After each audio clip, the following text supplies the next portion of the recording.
Eagles and the Chargers in what was an absolutely crazy game. And I'm just going to be completely honest with everyone right now. There we go. Okay, we just got our monitors back so we can see it. Jalen Hurts and the Eagles and Justin Herbert playing with a broken left hand. And early, he's finding Omari and Hampton. Yeah, maybe that's a pick, maybe not. Either way, it's 6 points. Congratulations to the Chargers. And so it's 7-0 early.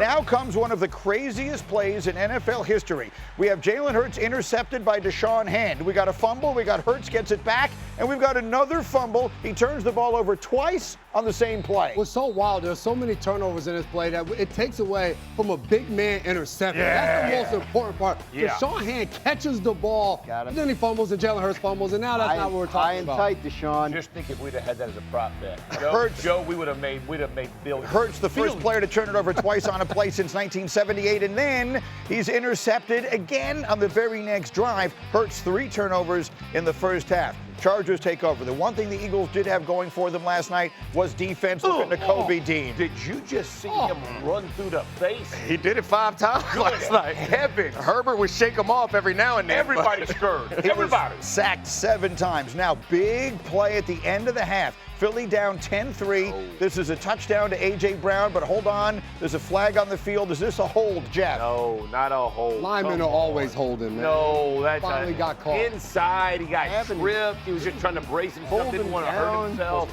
It's a field goal instead. It's 10-6 at the half. Chargers. Now, here comes Saquon Barkley. Where's this been? What year is this? Is this 2024? Look at Saquon Barkley go. Eagles all the way. 52 yards for the touchdown, celebrating with the maligned offensive coordinator Kevin Patullo, and now we're good. Now next Eagles drive, tips and overthrows. Got to get those. And they do. That's Hurts' 4th turnover of the game. Cam Hart. Yeah, Cam Hart's the MVP of the game. We'll watch it. All the big plays, the 3 biggest plays in this game were all made by number 20 in blue. Giving him credit for the guy alligator arm.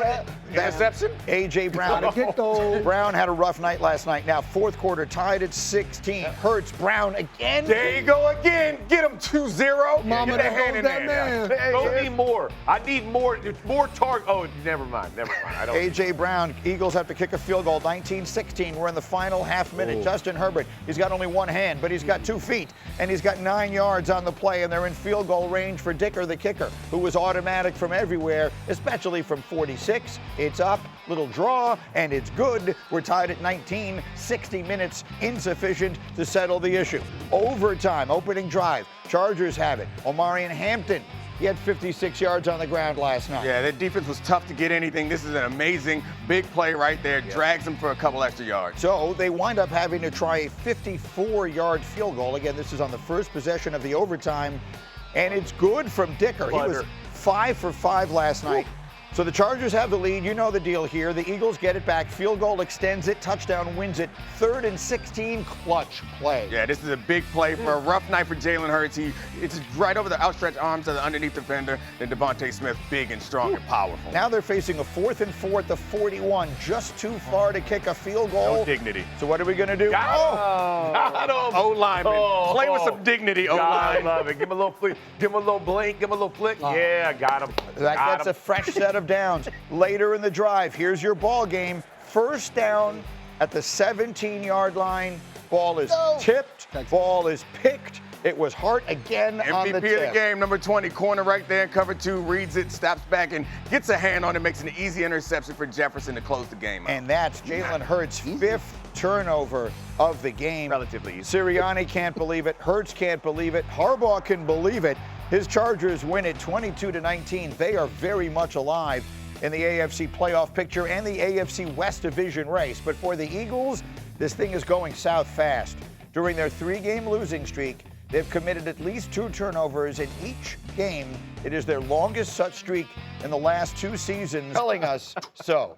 What do you say about this? Yeah, told you so. What was, I mean, what was this that? is craziness. This is exactly why they ran the most boring offense in NFL history, as you like to frame it, before this happened.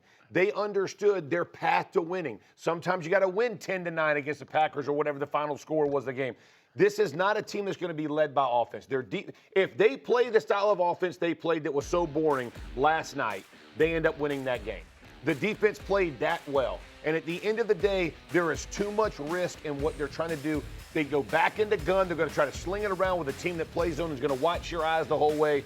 Bad plan, bad setup. They did it to themselves. Ton of unforced errors. Problem is they're not trying to win Super Bowl 6. Yeah. Like somebody they were trying to win Super Bowl 60. You know what? They're not going to go to a Super Bowl playing how you've talked them to coach or you tell them to play. They're not winning anything. Last year's Eagles offense was not the most boring offense of all time. It was the most exciting rushing offense of all time. Right? But they're not generating. Saquon, that's the first time. Not the first time, but it's one of the few rare times we've seen that. That also wasn't a run. Like, that was a trick play. Kind of like that wasn't. It wasn't like an under center. Yeah, so it still doesn't feel right. It still doesn't feel like the offense is producing. That was like we're gonna tush push. No, we're not. You got to find a way to get him to the second and third level where he's dominant. Last year they didn't have a problem doing that because the offensive line was destroying people. This game and the last game where they lost to the Bears, Lane Johnson doesn't play. He might be their best offensive player. For sure. The rest of the offensive line's banged up. I mean, it's not hard to figure out the difference. Okay, so let's try and answer the questions that fans have. Fans are watching this and they're saying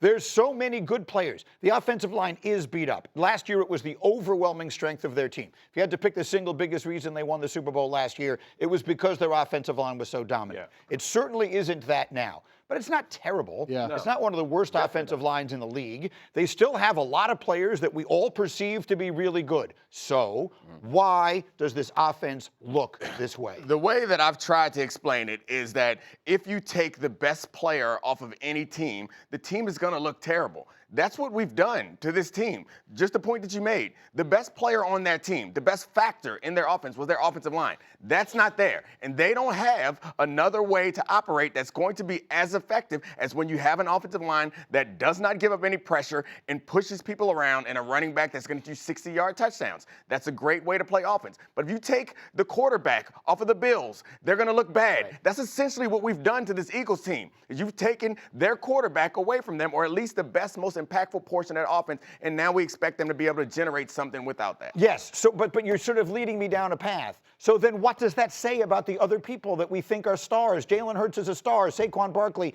is a star. He had 500 touches last year. Maybe he's beat up. A.J. Brown, Devontae Smith, shouldn't they still be better than this? They're still a good team. 8-5. I mean, they're but it is going like this. I understand that, and we saw this 2 years ago, right? And so can you hold it together? It's not over. Certainly, they still have a chance to hold it together. Right now, it starts to feel like it did 2 years ago when they failed to hold it together. So we will find out. But what it says about them is they're another good team. There are a lot of good teams. Last year, they were a great team. And the thing that separated them was the fact that their offensive line was completely dominant. Yes, it's still good. It's not atrocious, but the identity of this team last year was our offensive line is so much better than just good that we can win with just the run game. And I think that's the part of it. We're talking about a team that was great last year. We're talking about their identity. You have to be able to morph into different things from a coaching standpoint. You named all the stars on the team, including Nick Sirianni and that stardom on the football team. Now, in the 2025 Eagles, what is your specialty? You have to look at the talent that you have. For Jalen Hurts, being in the shotgun, dropping back, passing the ball 40 times a game, that's not his superpower. If he doesn't want to get under center, who cares? Force him to get. They ran 13 plays under center. Only 3 of them were pass plays. They have to do a better job of incorporating the run under center to Saquon Barkley and then going play action more than 3 times in the entire game from under center. That is going to be the best way for them to move forward. Here is the truth of it. The facts are they're still good enough to press every team in the NFL for a win. That's all these NFC teams we're talking about. Yes. That's all the AFC teams. Here's what they can't do. What they did last night will not travel. They won't win. They will not win games in the NFL trying to play it that way because, again, they have to help themselves by going under or feeding their players. Turnovers for them are the death knell. They saw it early last season. They made a change. This season they've gone through this span, right, where they're losing every game, 2+ turnovers. You have to limit the turnovers and let their defense win them a championship. This is going to be the path to success for them. They're going to have to throw it. I'm not saying you don't throw it at all, but limit how many throws they're trying to do. Last thing, they have 5 turnovers and they lost that game by 3 in overtime. overtime. Yeah. When they were in should've won position it. to Right. tie the game up or They're a good possibly team, win man. it. They're a good They're football great. team. Yeah. It's worth pointing out that Justin Herbert the opponent is playing the game with a broken hand. I mean, it's a miracle that he was able to do everything he was able I think to it's do. important to point that out, Yes. right? I mean, this is a Charger team that is doing the thing we're talking about. How do we win Heroic. tonight? We can't win. We don't have our ideal situation. Our tackles are gone. Our quarterback has one hand. Our rookie running back's just coming back from 2 months off a broken ankle. Like they found a way to win the game. It was Cam Hart and Cam Dicker. There it is. That was They it. got it done. Let's win with the Cams. And let's give a moment of credit. Like we sit here talking about toughness and all that kind of stuff. Yeah. And it's worth pointing out that literally every single person who makes it to the National Football League is a level of tough that the rest of us can't even fully comprehend. Most. But for Justin Herbert to be out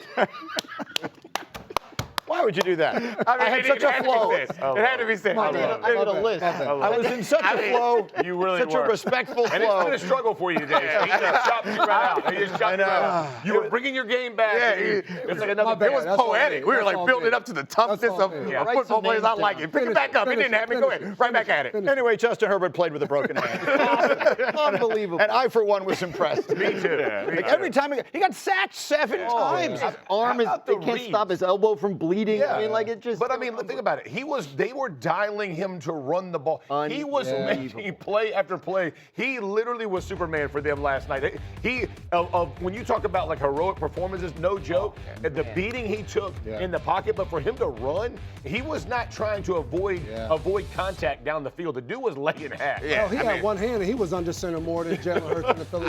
Handing it off with that hand.